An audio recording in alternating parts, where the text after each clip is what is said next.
Let me see here.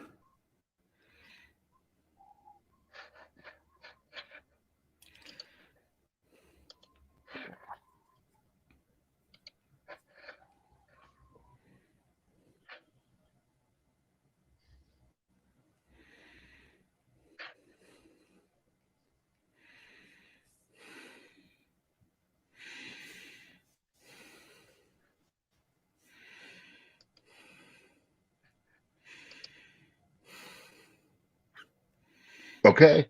All right.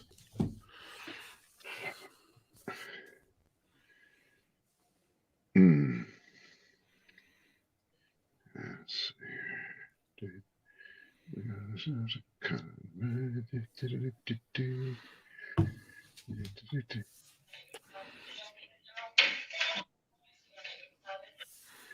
All right.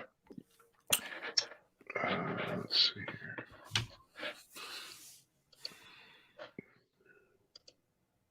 Check the thing on the thing, and we're ready. This shirt's a bit tattered, don't you think? It is a bit. Yeah, I'm gonna try to fix it during the podcast while we're going. It's tattered. This is my Marvin Gaye shirt. Sorry. It's the Brad and Britt cast. We're so glad you have joined us this day.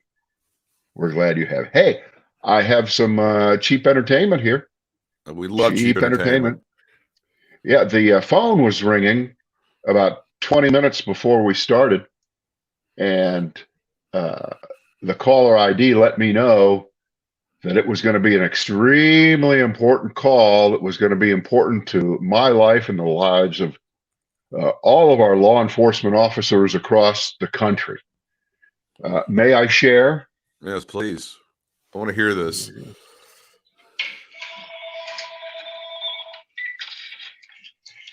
Hello. Hello, this is Gavin Bremen. How are you today? Okay. What's your name again? That's good. My name is Gavin Bremen. Mm-hmm. It's good. The reason for the call, the National Coalition for Police and Troopers Why does every guy who calls like that sound like he's an extra on The Sopranos? That's good. That's good. Yeah. Right? Right. Yeah, there we go. is providing donation and return envelopes to all supporters. The goal of the drive is to elect legislators who work to keep our police officers safe. So we're asking, when you receive your donation return envelope, can we count on you to return a small donation for the drive?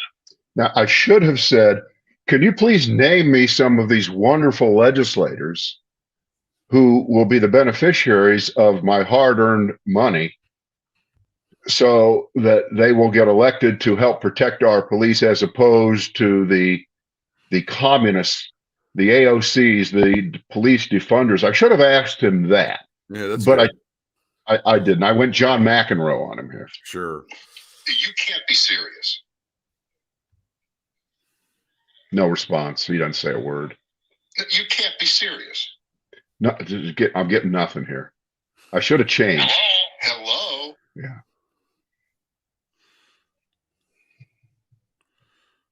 I mean, you just can't be serious, can you?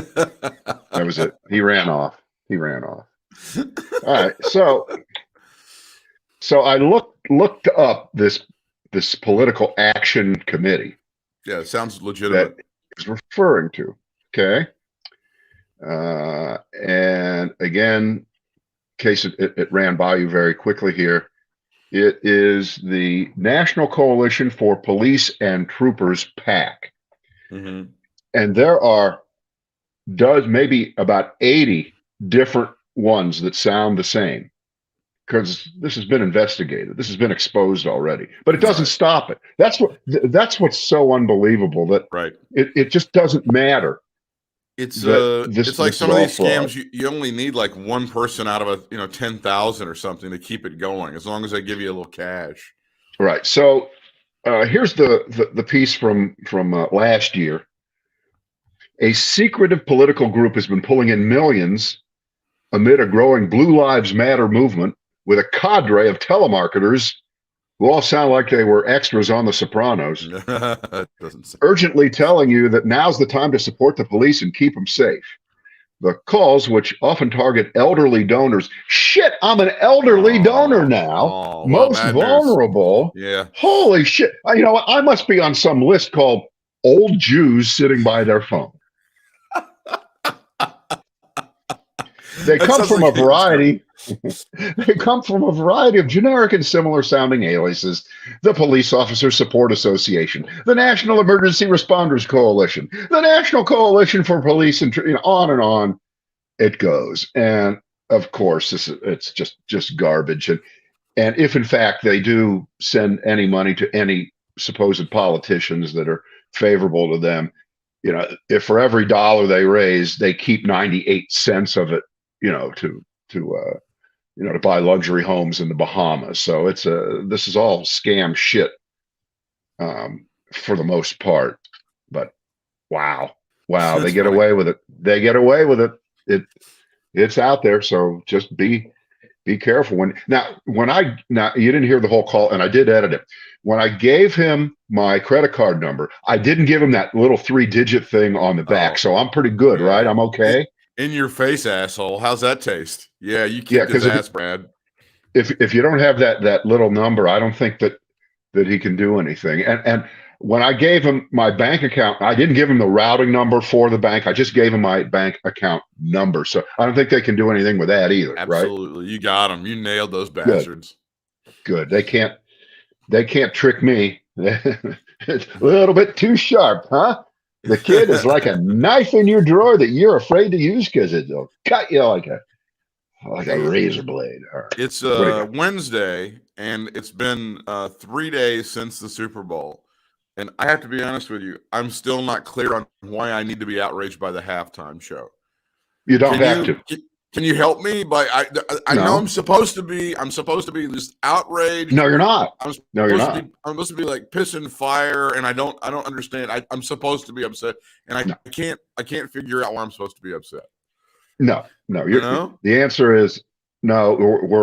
We're too many cycles past that. I don't even think it ever got any traction under the guise of fake outrage. Did it? It didn't get anywhere. So you don't have to worry. You're not supposed to. It's all right. From what I gather, I'm supposed to be mad because it was too black or too sexual or both too black and too sexual. That's what I was supposed to be upset about. Wait a minute. Hold on. Let me go take a look at that again. If that was. Did you understand why you were supposed to be upset? I wasn't. By the way, I wasn't yesterday when we beat this into the ground for 20 minutes, Britt. But it's gone. I thought that they would come up. I thought I would be clear on it by now, and I'm so upset. You don't have to be on it. I thought there would be another cycle of this. In fact, if I'll tell you what, if you're going to bring up something from yesterday, then I'm going to bring up something from yesterday, which is I want you now to cop to the fact that you were wrong when I said you were wrong yesterday, and you turned out to be even more wrong about how Joe Biden should have been out there taking credit for beating the Russians yesterday. I want you to now cop to that. Go ahead, cop to that. Yeah, because it doesn't look like there's been any pullback at all. And, yes, that's right. By the way, he said that. He said that. I didn't say. He said that in his news conference, which a lot of people were lauding. That, hey, we haven't seen anything yet about them pulling back. They say they're pulling back. No, that's not what I'm going for. I'm going for the fact that before that, when we were on, you know what I'm doing here. Oh, yeah. You were saying that because of the early news reports, which any of us who have been around more than 5 minutes would doubt, that the Russians wouldn't show video that hey, look, troops are moving, tanks are moving, as if that's real. And was a guy on the tank holding up a newspaper to tell you what day it was? Was he holding up a compass to tell you whether the tanks were moving back to the west or east? So I want you to copy that. Then tell me why you're outraged at the Super Bowl halftime show. Put them together, and we have a great thing. I'm hoping by Friday I will figure out why I'm supposed to be outraged at the Super Bowl halftime show. I'm hoping somebody can help me with that. Keep working. By the way, I'm still outraged over the 1978 halftime show, of which I don't even know what it was, but I'm still working on that one, and that's what 40 3 years ago. So I'm still yeah. pissed over that. 44 even. All right. Let me do the 2 Rudolph Giuliani stories because I find them Oh fantastic. God! Oh please, He's, bring it! let's do the one that I don't know. They're both exceedingly stupid. We have to do a vote over which one is dumber. This one, Rudolph Giuliani, and I don't know if this was in his podcast or I don't know what this was. He said that Colin Kaepernick wasn't a good quarterback, Brad, because he ran too damn much. Football expert and super genius Rudolph Giuliani saying that's the problem with Colin Kaepernick. Right. Not that he makes people uncomfortable. All right, Britt, that one is too stupid to talk about. What's the other one? The other one is the really good one. And I'm afraid we are going to have to discuss this. I happen to have it in my bedroom. Rudolph Giuliani claims he has evidence proving Hillary spied on Trump. Now, for those of you that are watching, that's going to be some of the One America people, and they've got 2 blondes. One of them is Heather Childers, who will be on Rudy's left, formerly of Charlotte, North Carolina. She was at what was then News 14 Carolina. It's now Spectrum News 1 or whatever they call the thing now. Went to Fox News. Do you remember why she was fired from Fox News, Brad? I guess I just don't remember that one. How did that one get by me? I don't know. All right, because I did have to look up. March of 2020, she comes to work visibly sick on camera. And they figure out, oh, she's tested positive for COVID. And at that point in time, Fox said, why don't you stay home forever? And she appealed and whined on Twitter. And by the way, I think we have to acknowledge that since Fox has been the leader all across America in COVID safety and vaccine distributions, it would only make sense that they would show that they don't just talk the talk, they walk the walk. So that certainly makes a lot of sense. She even appealed in tweets to then President Donald John Trump. And that's when he was still on Twitter saying, can you get me back to work? Can you get me with a job back on Fox? He could, but now, of course, he's on the One America News Network. This is more of that Durham bullshit that we've alluded to throughout the week, which has about as much traction as why should I be pissed about the Super Bowl halftime show. He says he, again, has the evidence in his bedroom. I have an argument, Brad, that would slay you. It would destroy you. It would make you a pile of tears, but I have a tickle in my throat. You can't get it out. I understand. Do you know what Rudy Giuliani really has in his bedroom? I'll tell you what. He has a pile. This is so disgusting. Don't listen if this makes you queasy. He has a pile of filthy underwear. No, that's true. With enough racing stripes on it to reopen the track in, where is it? That's close, Wilkesboro. You put them all together. I mean, that's how disgusting it is. Yeah, that's where the racing starts. I mean, Rudy, can I just see if I can summarize this whole side story here, which the mainstream media refuses to talk about. I see it all day on Fox, but CNN and MSNBC barely mention it, and the New York Times. And I think this is what it is. And I think the best description I've heard of what's going on is, this is at best whitewater.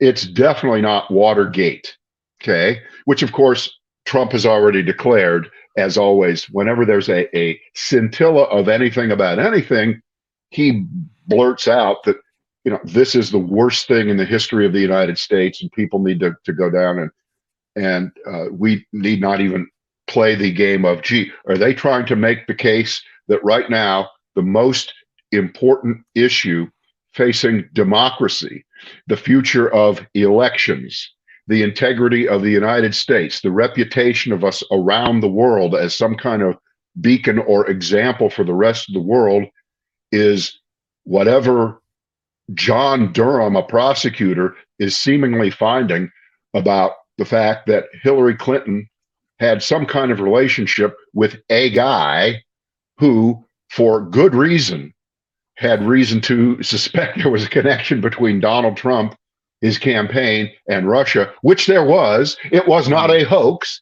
There was no hoax there.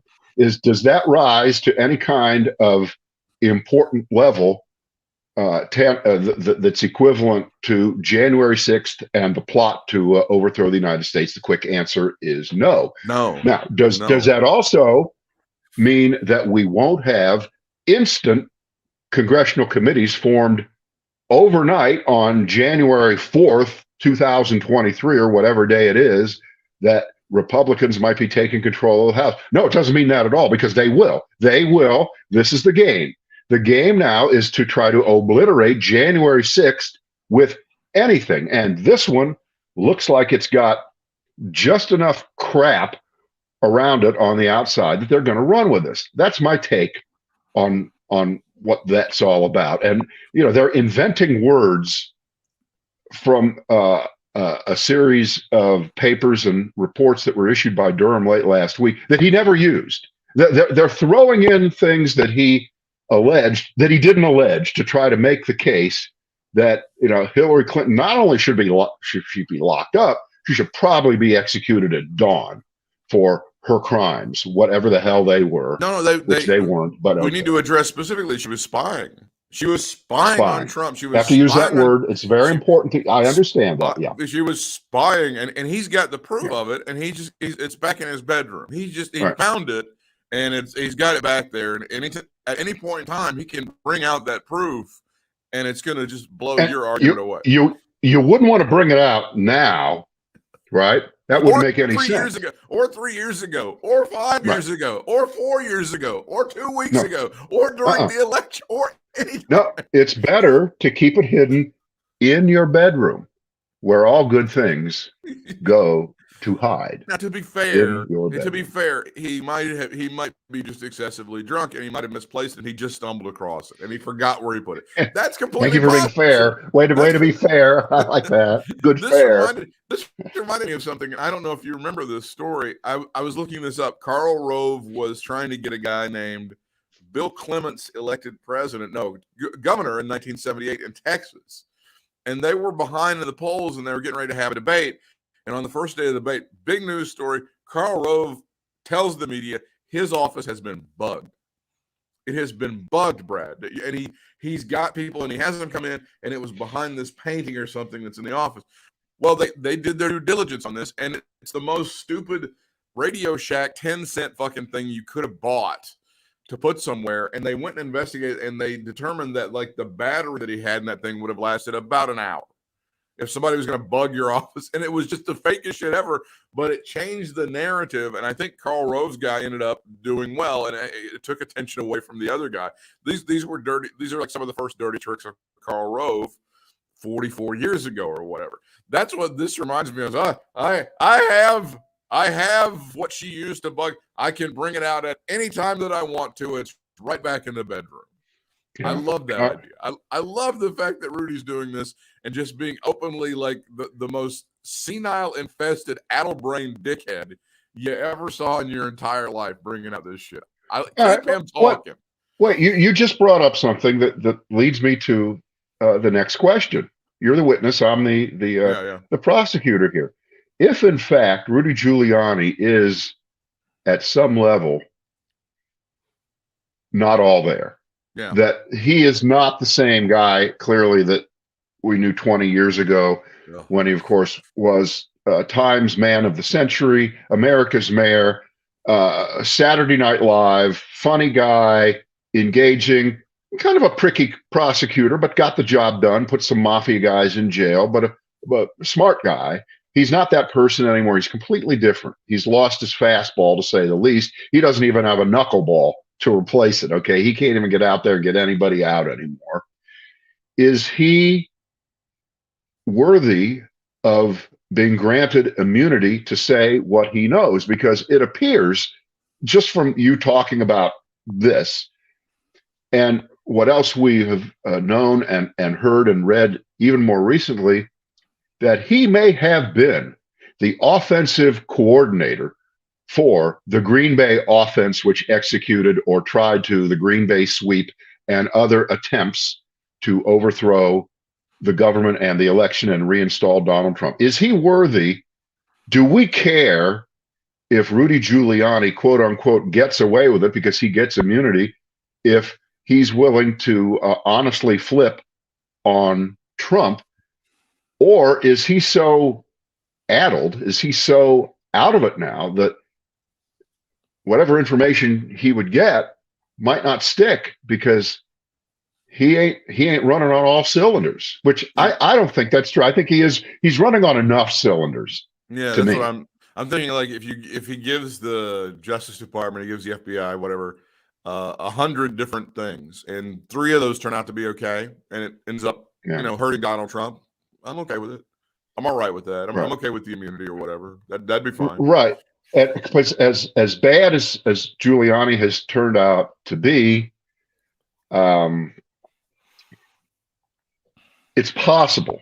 It's possible that this late in life, where the older you get, the more you realize that the final score is about to appear on the scoreboard for you, that all of his training, all of his education, and all of whatever ethics he actually may have had at some point might actually kick in. And you can kick me for even thinking, yes, finally somebody is going to do the right. But I get that. I totally get that.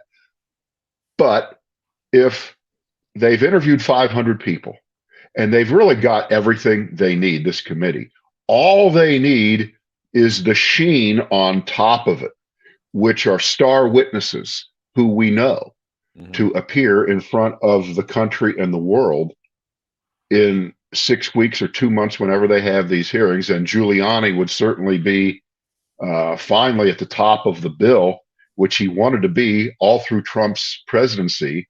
And I think that the one thing that gives me any kind of hope for Giuliani is that since he is a vengeful son of a bitch, that at some level, he, like almost all of them, really hate Trump, but he was a vehicle for their own advancement and their own fame. But remember, Trump left Giuliani twisting in the wind a couple of times when he was choosing a cabinet. I think Giuliani wanted to be, was it Secretary of State? I think, and they went through the charade of going out to dinner, posing in front of the White House, pictures and the rest, and then nothing. No official position in the administration. And it reached the point where all these years they've had this informal relationship where Giuliani calls himself Trump's lawyer, clearly isn't getting paid. Surprise. And Trump's happy with that.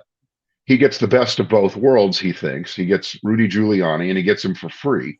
And at some level, something's ticking in Giuliani. And maybe it just blows off right here. And he says, no more. Not now, not ever again. Here I am. That's a hope. That's a wish. That's a desire.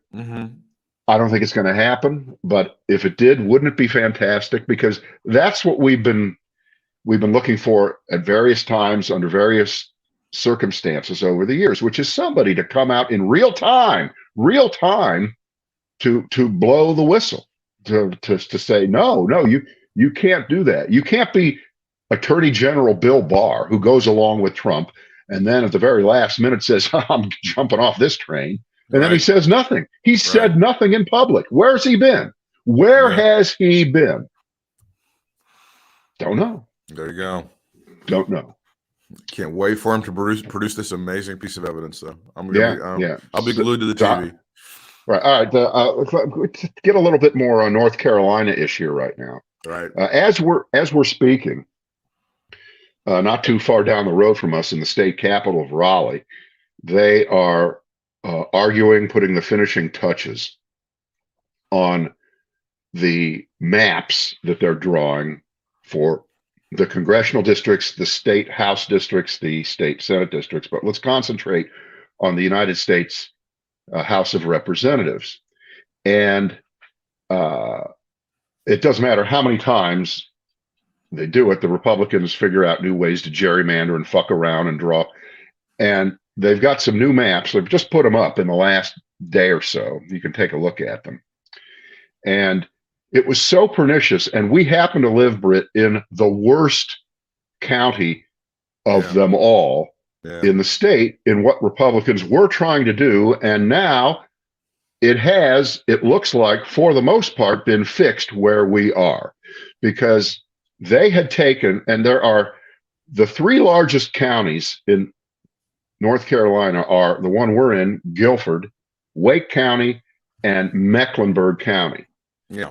Wake and Mecklenburg are so populated, around 1 million or more people, that you can't possibly have just one congressional district with 1 million people, because a congressional district doesn't have a full million. It has less than 1 million. So they do have to cut it up. They do have to split those counties. Guilford County doesn't have quite that many. I think we have about 650, 700,000. And we are big, but not so big that we can't be one congressional district plus a little on the outside. But Guilford County had been cut up, split not once, but twice. So there were 3 different congressional districts jutting out from the center of Guilford County, so that our population, which is largely Democratic, would be homogenized into these other districts, which are more rural, and therefore your vote, if you're a Democrat in Guilford County, didn't count for shit. No, okay, it was diluted.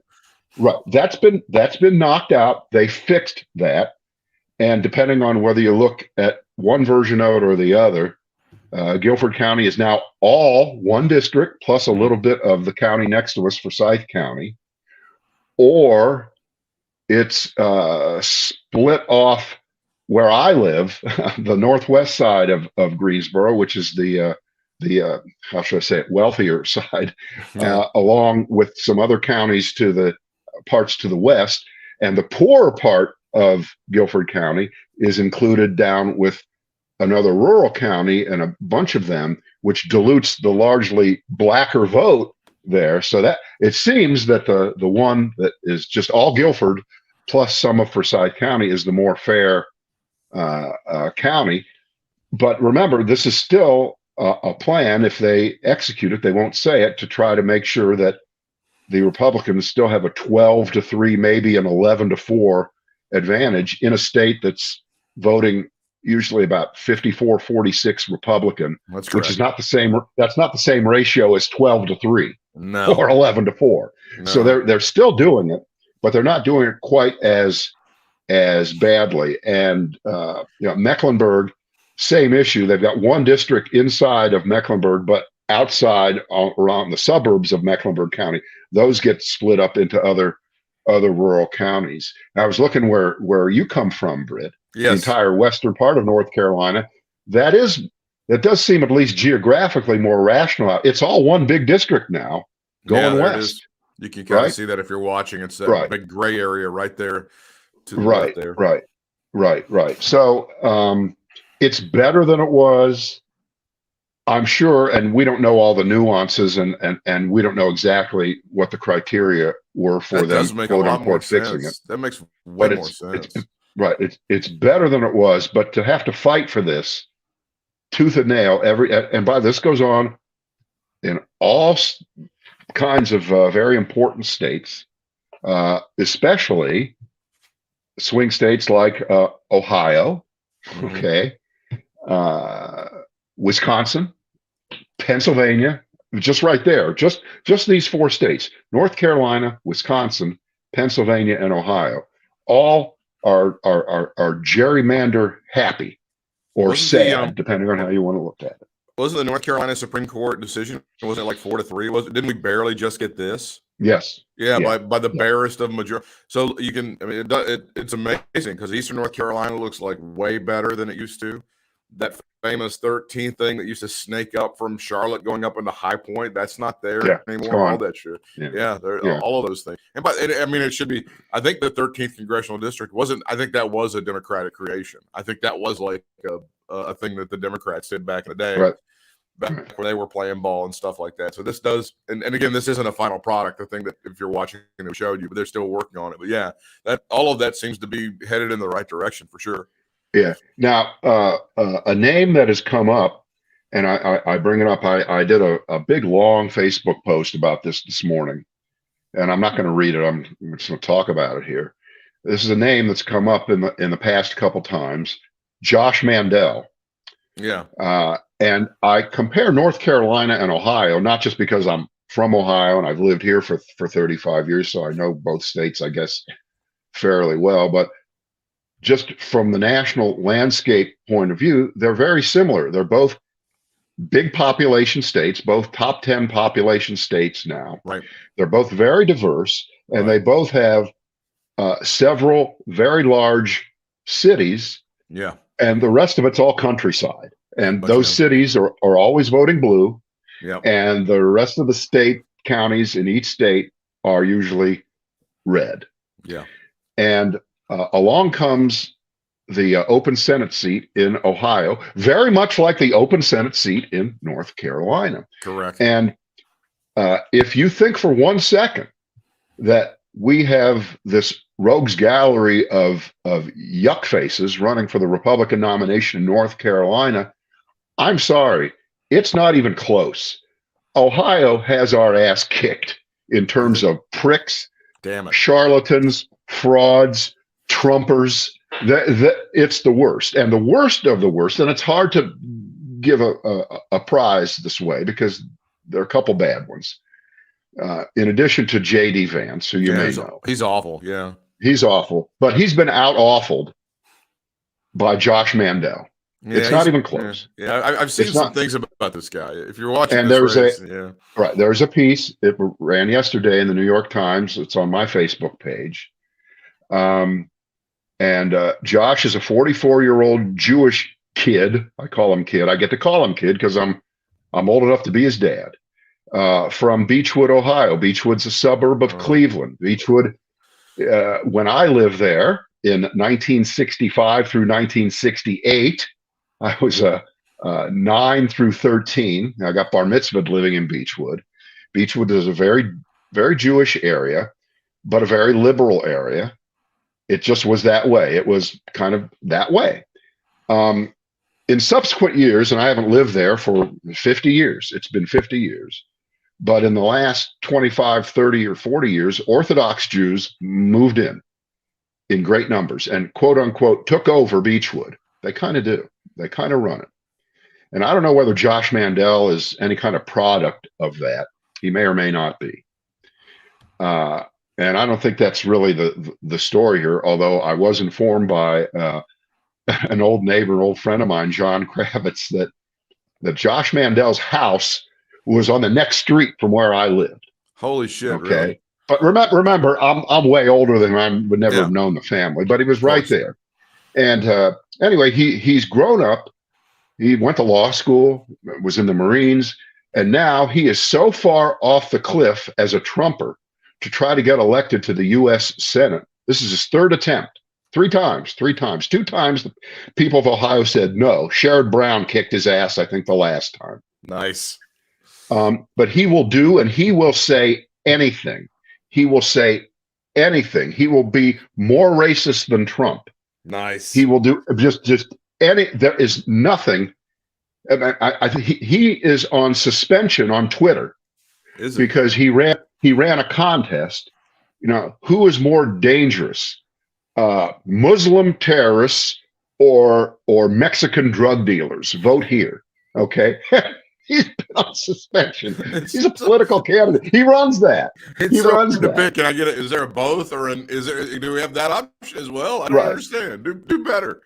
Right. Who's more dangerous? Give us a call. Vote here. I think Mandel he's just shameless. He's just shameless. Can I vote for who's more dangerous? Possibly assholes like this guy who are running for political office. Maybe they're more dangerous than either of those things that you might have mentioned. Yeah, but the reason I talk about Mandel is I wanted to compare him to Ted Budd. Yeah, because we have Ted Budd here in North Carolina, and Budd is an odious character. He'll do anything to get elected, but I just don't think he's in the same class as Mandel.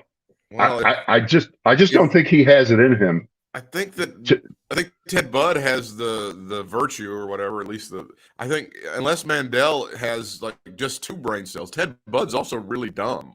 On top of everything else, I mean, he's also perniciously awful and evil, but he has the great virtue, in quotations, of being an idiot as well. If Mandel has any brains at all, he's going to be better than he's going to be worse. Right. Of course, Ted Budd's already been endorsed by Trump. Yeah, Trump has endorsed him.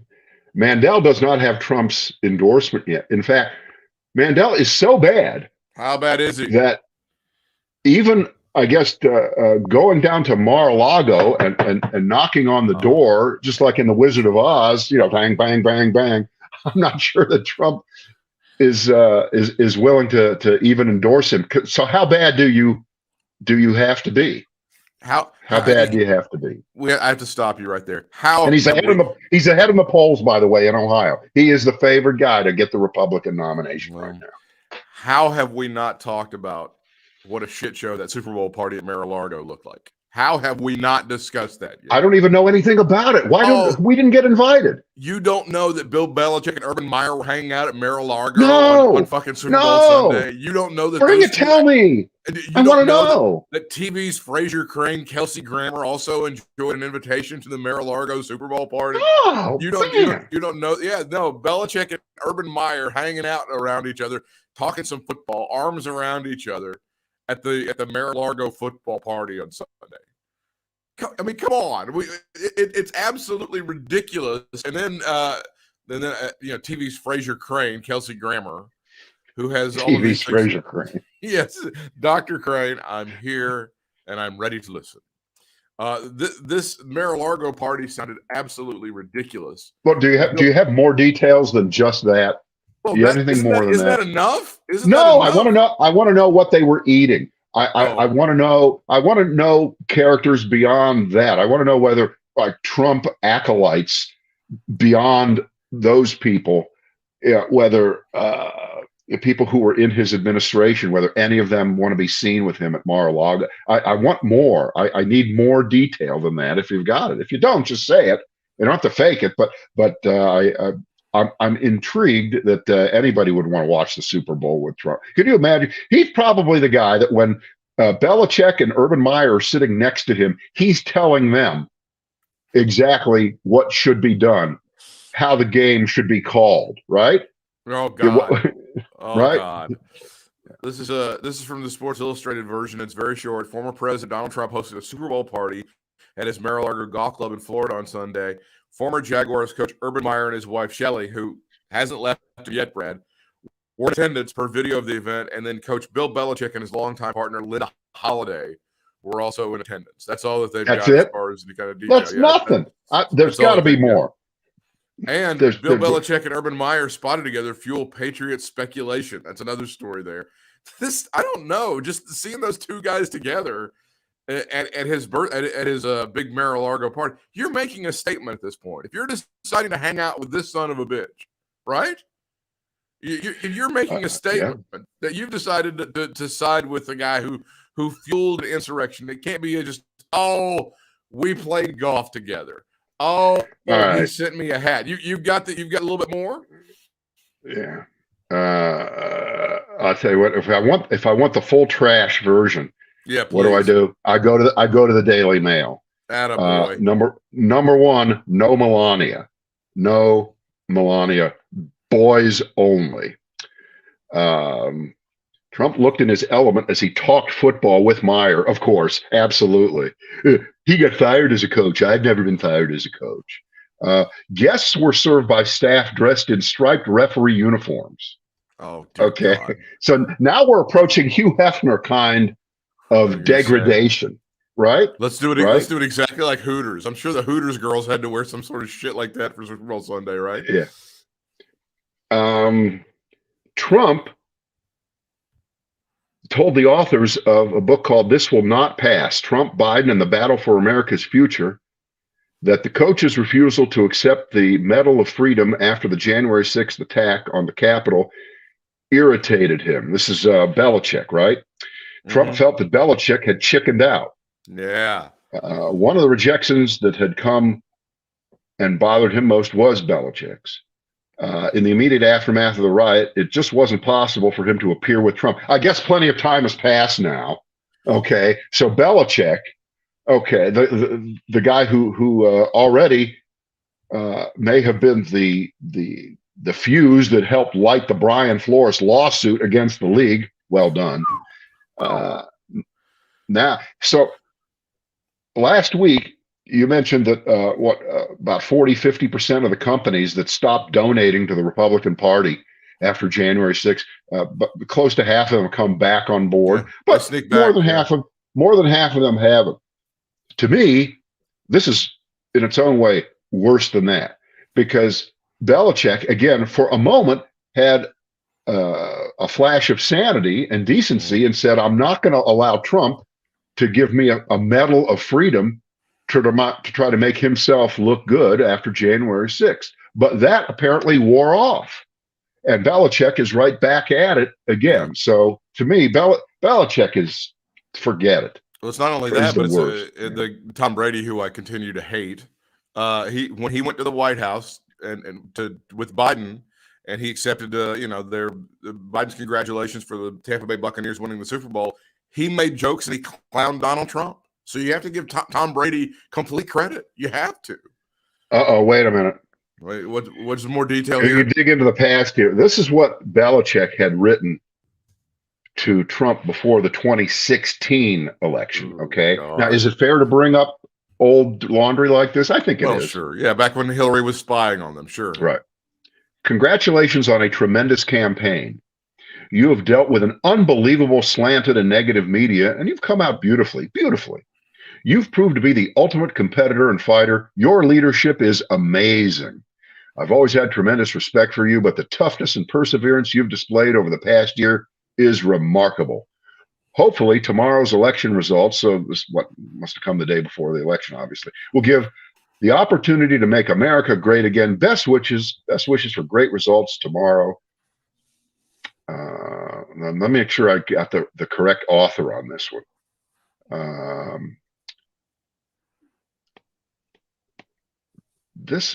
Is this Belichick or is this Urban Meyer? Oh Jesus, they're the same guy, except one of them was good at the NFL and one is terrible. I'm pretty sure that's Belichick. I'm pretty sure that's Belichick. Okay, but you know what? For the purposes of the discussion, does it matter? They're the same guy. No, it just doesn't matter. Yeah, you both went and watched the damn Super Bowl with him the other day, so just enough time to talk about the late PJ O'Rourke, who was announced passed away over the weekend. PJ O'Rourke, a great writer, of course, conservative writer, coming out of the National Lampoon groundswell, if you will. He was editor of that for a while, and then went on Rolling Stone magazine, many other publications. Of course, for those of you who listen to Wait, Don't Tell Me, fantastic panelist. PJ O'Rourke, Brett, passing away. Yeah. Just a hilariously funny guy. What can you say? He did turn right in his later years, but he didn't turn crazy right. Right. He turned right the right way. He turned respectable right, I think, for the most part. And he was never a Trumper. So as far as I'm concerned, there isn't even anything that you have to forgive him for making that move. You're allowed to do that. That's okay. And it's people who may have turned and suddenly decided that the best way they can make a living is to suck up to Donald Trump. Those are the people, correct, for whom we just don't ever want to speak to them again. But he's one of the best. Funny stuff. Is he on your dream Wait, Don't Tell Me panel? Because I always thought he was very, very good on that show. I thought he did a great job. First of all, I don't think he's been on it for 15 years, but okay, I'll pretend that that's something that I should be thinking about right now. But okay, it has to be sooner than 15 years. It has to be sooner than that, because I listen to that show a lot. I don't remember hearing him for a long time. I remember hearing him specifically. Well, this would have been back during the Palin days, so I guess that would have been quite a while. But this was back when they were talking about her running for president. He even disavowed her, and he was telling one of the panelists, and I'm not sure what it was. He goes, look, even I'm a conservative. I'm a Republican. Even I don't want her to even come anywhere near the White House. Well, wait a minute. I don't think that's a very high bar of integrity to give him credit for that. Touche. Because again, who was it that was saying she was really ever under consideration or had the goods, the gravitas or anything, to be a real politician? And I guess that should let us finish with the decision by the jury to uphold what the judge had earlier said See, that Sarah Palin had no case, that the New York Times had intentionally defamed her and had acted with malice combined with a level of negligence that would allow some kind of judgment against her. And as Donald Trump would say, opening up the libel laws. Not this case, not this time. I was truly hoping that they would go ahead and let it go forward. They would have a guilty verdict against the Times, and it would be like one of those $1 deals. Here's your $1 reward. I was hoping that's what it was going to be. Britt, that was an offer that was made. Oh, really? Was it? That was an offer that was made to the Times. The Times was asked. The Times was asked. Oh, Jesus! Will you admit to gross negligence and pay Sarah Palin $1? And the Times said, no, we have never lost a libel or slander case in 50 years. Jeez. And I'd like to know what happened what the case was that they actually did lost, because the Sullivan decision in the Supreme Court was in 62. Mm-hmm. So that's way more than 50 years ago. But okay, they don't lose in court, and they didn't want to give in. They wanted to make sure that they got the judgment in their favor, so they stuck with it. And when you say $1 judgment, that reminds me about the judgment that Donald Trump won against the USFL and the NFL in his lawsuit. He quote won his lawsuit, and they handed him what, $3 or was it $2? It's like $3.87 or something. There's the check. They've had it in the documentary. Right. He got pissed off and ripped up the check, and well, he probably did cash it, right? And then Sarah Palin would have been able to go on tour across America with her $1 from the New York Times, and she would have showed up. However, there was a piece that I saw in yesterday afternoon by a writer for Slate who was in the courtroom for the whole trial, and his name's Seth Stevenson. The title of his piece is "Sarah Palin Wasn't the Point." Oh, others were watching and learning. In particular, a name that you may recognize, Charles Harder. Charles Harder was the lead attorney when Hulk Hogan sued Gawker, that website, out of existence. Yes. Harder was there watching the trial. He was taking notes. He was not on the Sarah Palin team. He was just watching. And this writer, Seth Stevenson, talked to Harder and said, what do you think? What's going on here? Is she going to be able to appeal it? How much you think she's having to pay out right now to her lawyers? And his answer was about $1 million right now, which she does not have. How much to appeal to the Supreme Court? Charles Harder, who would know, said, it's going to be out at $5 million. So get ready for some millionaire like Peter Thiel to come out of the woodwork again. That's the guy to fund some kind of appeal here. There was a lot of rampant speculation. Yeah. Peter Thiel was the guy who was bankrolling the Hulk Hogan thing. Because Hulk would have not. It's not a rumor. It isn't a rumor. It's a fact. Nobody's denying it. It's a fact. Okay. Yeah. Peter Thiel and there's no reason to believe that the same pattern won't emerge here, because Peter Thiel, remember, he just quit the board at Facebook. Right. He's out. He's gone. He's done. And he said it's because I want to help Trump get back into office in 24. I want to help fund the Republican takeover of the Congress in 2022. And what better way to make sure that the enemy of the people meme is out there during the rest of the year and going into 24 than to fund an appeal by Sarah Palin of the tossing of her lawsuit at the lower court level. And I don't know how exactly that works. I mean, I didn't realize that when they say you have no case, you still get to appeal it to find somebody that says, yeah, you have a case. I guess the way that works is the higher court can just say, we're not taking this case. This is bullshit. The lower court was right. We're not going to get involved in this crap. But because you've got the, I'm sorry to use this phrase, Trump justices on the court now, plus Clarence Thomas, plus Alito, that's 5. I can guarantee you John Roberts would vote with the 4 liberals on any kind of appeal here. So it could be a 5-4 case. On the other hand, if you think that these people who are the conservatives on the court are all acolytes of Antonin Scalia, you may get a rogue justice crossing over to vote with the liberals. Although I know that, and I was reading about this the other day, Scalia hated the Sullivan decision in favor of the New York Times back in 1962, which established you have to prove actual malice against a public figure. Hence knowing actual malice. Hence the Paul Newman and Sally Field film "Absence of Malice." Right, right. But the point of the Peter Thiel thing is, in the case of Sarah Palin, the case will be made into a movie. It'll be called "Absence of Intelligence." Okay, that's what they're going to call it.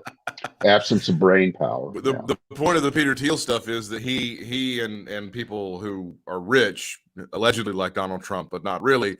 One of the only things that we have in our society to really criticize or keep these people in check is a free press. And Peter Thiel doesn't like that. He doesn't like to be held in check by any. So this is why he's trying to destroy a free press, because he doesn't want to be criticized.